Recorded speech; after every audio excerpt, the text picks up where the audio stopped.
오늘도 주님의 십자가의 은혜를 기억하며 이 하루를 감사의 하루로 살아가시는 우리 성도님들 되시기를 소망합니다. 사도신경으로 우리의 신앙을 고백하겠습니다. 나는 전능하신 아버지 하나님 천지의 창조주를 믿습니다. 나는 그의 유일하신 아들 우리 주 예수 그리스도를 믿습니다. 그는 성령으로 잉태되어 동정녀 마리아에게서 나시고 본디오 빌라도에게 고난을 받아 십자가에 못 박혀 죽으시고 장사된 지 사흘 만에 죽은 자 가운데서 다시 살아나셨으며 하늘에 오르시어 전능하신 아버지 하나님 우편에 앉아 계시다가 거기로부터 살아있는 자와 죽은 자를 심판하러 오십니다.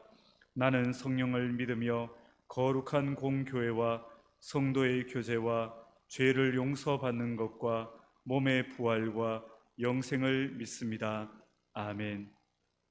찬송가 265장 1절 찬양 드리겠습니다.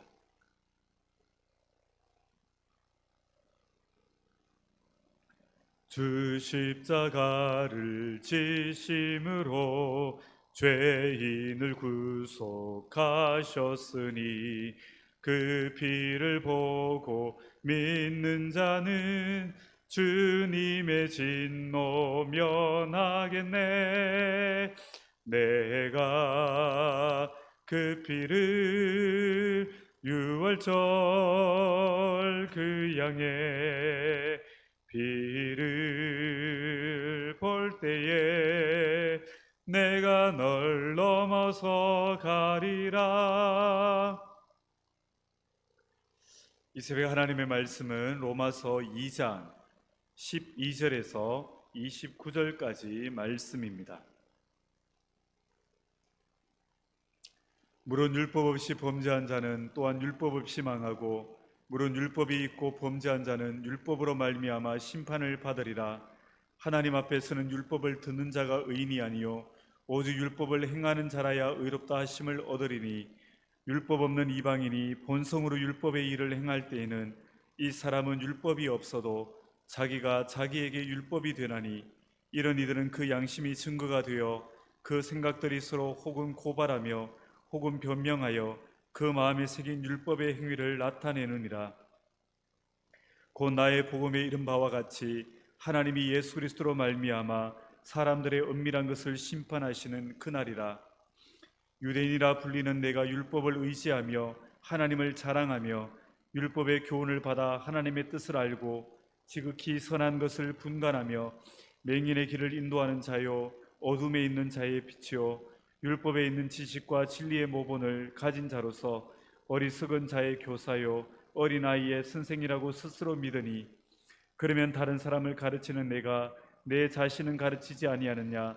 도둑질하지 말라 선포하는 내가 도둑질하느냐? 간음하지 말라 말하는 내가 간음하느냐? 우상을 가증히 여기는 내가 신전 물건을 도둑질하느냐?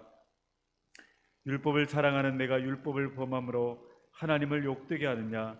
기록된 바와 같이 하나님의 이름이 너희 때문에 이방인 중에서 모독을 받는도다. 네가 율법을 행하면 할례가 유익하나 만일 율법을 범하면 네 할례는 무할례가 되느니라. 그런즉 무할례자가 율법의 규례를 지키면 그 무할례를 할례와 같이 여길 것이 아니냐. 또한 본래 무할례자가 율법을 온전히 지키면 율법 조문과 할례를 가지고 율법을 범하는 너를 정죄하지 아니하겠느냐. 무릇 표면적 유대인이 유대인이 아니요 표면적 육신의 할례가 할례가 아니니라. 오직 이면적 유대인이 유대인이며 할례는 마음에 알지니 영에 있고 율법 조문에 있지 아니한 것이라. 그 칭찬이 사람에게서가 아니요 다만 하나님에게서니라. 아멘.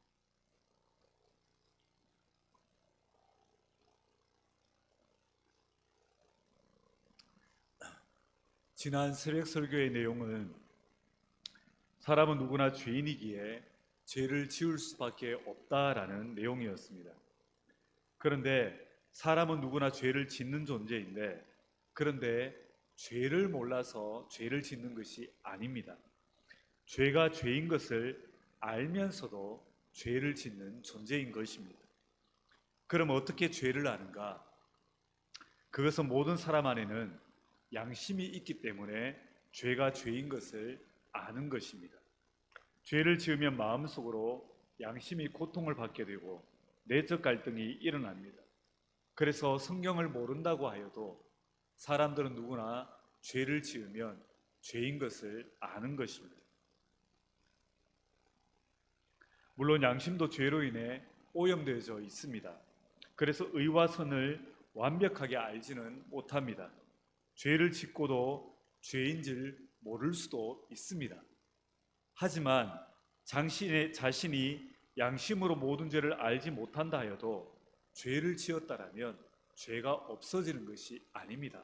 자신이 알았든 몰랐든 간에 죄는 죄인 것입니다. 그냥 묵고할 수 없는 것입니다.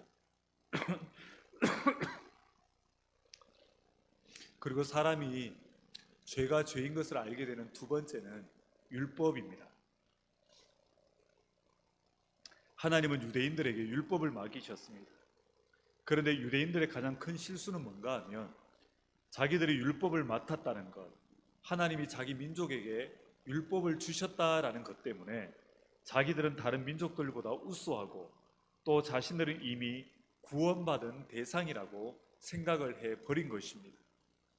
그런데 하나님께서 이스라엘 백성들에게 율법을 주신 것은 다른 이방인들보다 죄에 대해서 더욱 바르게 알아서 더욱 거룩하게 살아라라는 의미로 주신 것입니다.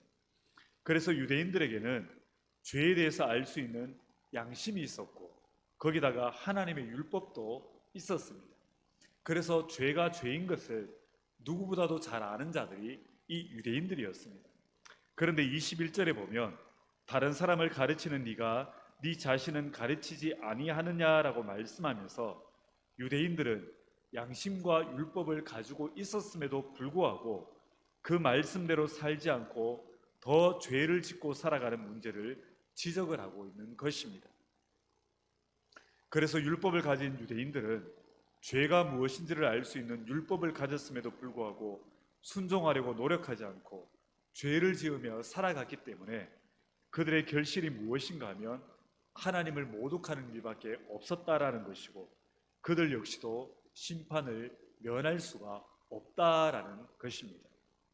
할례도 마찬가지입니다. 유대인들은 자신들이 할례를 받았기에 할례는 하나님의 백성이라는 증표여서 이미 구원을 받았다라고 생각을 했습니다. 그런데 할례를 받는다라는 것은 자신의 생명을 바쳐서 하나님 앞에 순종하고 충성을 다하겠다라는 결단의 표시입니다. 그런데 유대인들은 할례를 받았으면 충분하다고 여기고 하나님 앞에 순종하는 삶은 등한시했던 것입니다. 그래서 하나님께서는 이러한 생각이 틀렸다라고 하고 계십니다. 할례를 받았으면 말씀에 순종하도록 노력하며 경건의 삶을 살도록 힘을 써야 할례가 가치가 있는 것인데 유대인들은 그렇지 않았다라는 것을 지적을 하고 계신 것입니다. 그래서 오늘 본문의 말씀이 우리에게 말씀하는 건 뭐냐면 우리가 양심을 가졌던 율법을 가졌던 전 인류를 향한 하나님의 판단은 불합격이라는 것입니다.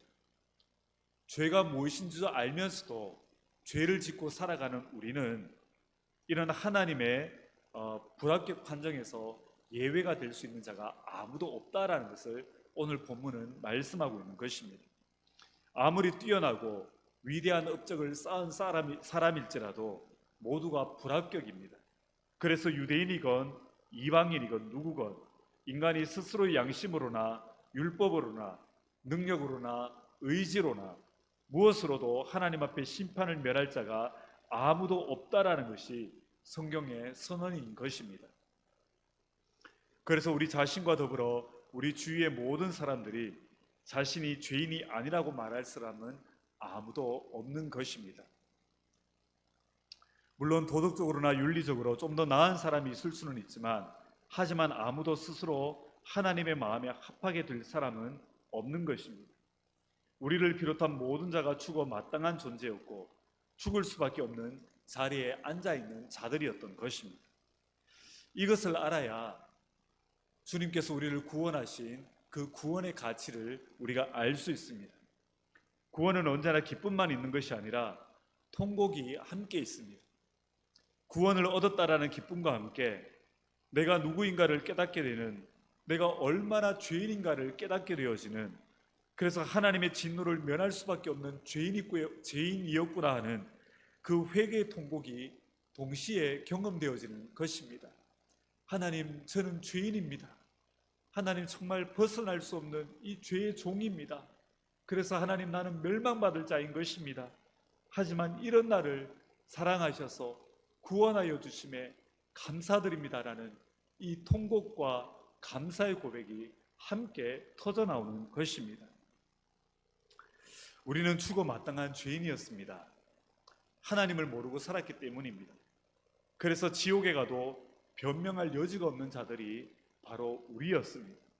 그런데 죄인인 우리를 하나님께서 살리셨고, 그 하나님의 은혜로 말미암아 우리가 구원을 받게 되어졌습니다. 이것이 우리가 받은 은혜이고, 이 은혜로 말미암아 우리가 살아났습니다. 그래서 우리가 이러한 구원을 받았으면 우리는 이제 당연히 달라져야 하는 것입니다. 무엇으로 달라져야 하느냐면 거룩의 차원에서 달라져야 합니다. 우리의 기쁨과 우리의 성숙은 깊어지는 거룩 속에 있어야 하는 것입니다. 비록 온전하게 실천하지는 못해도 우리는 하나님의 말씀대로 살아보고자 몸부림쳐야 하는 것입니다. 한편으로는 온전하게 순종하지 못하는 고통이 우리에게 있지만, 하지만 감사한 것은 우리는 우리 자신이 죄인이라는 것을 인정하고 있으며, 말씀을 아는 것만큼 실천하지 못한다는 것 때문에 부끄러움과 죄송함을 느끼는 성령의 은혜가 우리에게 있기에, 비록 온전하지는 못해도 매일매일의 삶 속에서 하나님의 이름이 우리 때문에 모욕당하지 않도록 최선을 다해 순종하며 하나님께 영광 돌리는 것을 가장 최고의 이상으로 삼고, 오늘도 거룩을 향하여 성실히 나아가는 저와 우리 모든 성도님들 되시기를 주님의 이름으로 축복합니다. 기도하시겠습니다. 하나님 아버지, 우리는 하나님 보시기에 죄인입니다. 양심으로도 말씀으로도 무엇이 죄인 줄을 알지만 그럼에도 여전히 죄를 좋아하여 죄를 짓는 죄인입니다. 그래서 하나님의 진노라는 영원한 죽음을 피할 수 없는 자들이었습니다. 그런데 이런 우리를 사랑하셔서 예수 그리스도의 십자가의 공로로 구원하여 주시고, 말씀에 순종하여 거룩을 향하여 나아갈 수 있는 힘을 주시고 능력을 주심에 감사드립니다. 오늘 우리가 더욱 말씀에 순종하는 자들이 되도록 도와주시옵소서. 말씀을 온전히 지키지 못한다 할지라도 더욱 몸부림치는 우리가 되게 하여 주시옵소서. 그리하여 날마다 거룩을 향하여 한 발 한 발 더욱 나아가는 우리가 되게 하여 주시옵소서. 예수님의 이름으로 기도드립니다. 아멘. 하늘에 계신 우리 아버지, 아버지의 이름을 거룩하게 하시며 아버지의 나라가 오게 하시며 아버지의 뜻이 하늘에서와 같이 땅에서도 이루어지게 하소서. 오늘 우리에게 일용할 양식을 주시고 우리가 우리에게 잘못한 사람을 용서하여 준 것 같이 우리 죄를 용서하여 주시고 우리를 시험에 빠지지 않게 하시고 악에서 구하소서. 나라와 권능과 영광이 영원히 아버지의 것입니다. 아멘. 이 시간 함께 기도하실 때 오늘도 더욱 죄에 대해서 민감한 마음을 부어주셔서 하나님께서 기뻐하시지 않는 마음이나 모습이 있을 때 즉각적으로 깨닫게 하여 주시고 회개하는 마음을 부어주셔서 오늘도 더욱더 정결함으로 나아가는 은혜가 있게 하여 달라고 함께 기도하며 나아가겠습니다. 하나님 아버지, 더욱더 거룩을 향하여 나아가기를 원합니다. 우리 가운데 죄에 대한 민감함을 다하여 주시옵소서.